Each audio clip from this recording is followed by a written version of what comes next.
शिर्डीतील रामनवमी उत्सवाला उद्यापासून सुरुवात होत आहे आणि भक्तिमय वातावरणामध्ये रामनवमी उत्सव जो आहे तो साजरा केला जातो।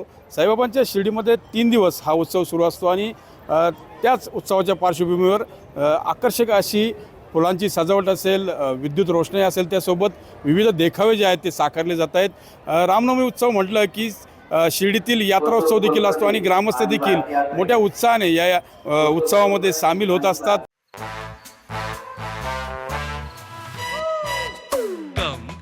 Come, my love, please don't say no, baby. Come, my love. V-Guard के air coolers extra large cooling pads के साथ जो अच्छों को ठंडा करे। V-Guard air coolers, long lasting cooling. विविध धार्मिक त्यासोबत सांस्कृतिक कार्यक्रमांचं आयोजन देखील करण्यात येतं आहे। तर ग्रामस्थांच्या वतीनं कुस्त्यांचा हंगाम असेल, त्यासोबत तमाशा कलावंत असतील, अशा विविध कार्यक्रमांची मेजवानी जी आहे ती बघायला मिळते। आणि रामनवमी उत्सवाला आता पायी पालख्या देखील दाखल व्हायला सुरुवात झालेली आहे। खरं तर मुंबईहून शेकडो पायी पालख्या शिर्डीला येत असतात रामनवमी उत्सव साजरा करण्यासाठी। तापमान वाढलेलं आहे, उन्हाचा पारा चढलेला आहे आणि अशामध्ये भाविक जे आहेत ते पायी चालत शिर्डीला येत आहेत। तर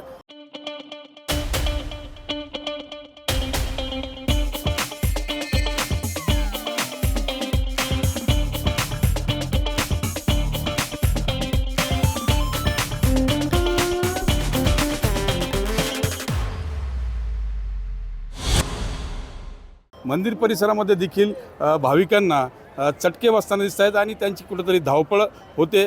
खरं बघितलं तर जे कार्पेट टाकलेले ते देखील या उष्णतेमुळे गरम होत आहेत, त्यामुळे भाविकांना अनेक समस्यांना सामोरं जावं लागते। साईबाबा संस्थांनं काही उपाययोजना केल्या असत्या, काही ठिकाणी मंडप टाकले आहेत, मात्र जर तापमानापासून वाचण्यासाठी आणखीन मंडपाची व्यवस्था केली असती तर भाविकांना दिलासा मिळू शकला असता, मात्र तसं होताना दिसत नाही आहे। एकंदरीत जर बघितलं तर रामनवमी उत्सव जो आहे तो शिर्डीमध्ये साईबाबांच्या हयातीपासून सुरू झालेला आहे आणि शेकडो वर्षाची परंपरा या रामनवमी उत्सवाला आहे।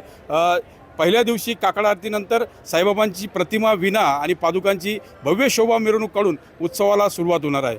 एकंदरीत रामनवमी उत्सवाची धूम शिर्डीमध्ये पाहायला मिळते। मनोज गाडेकर, TV9 मराठी, शिर्डी।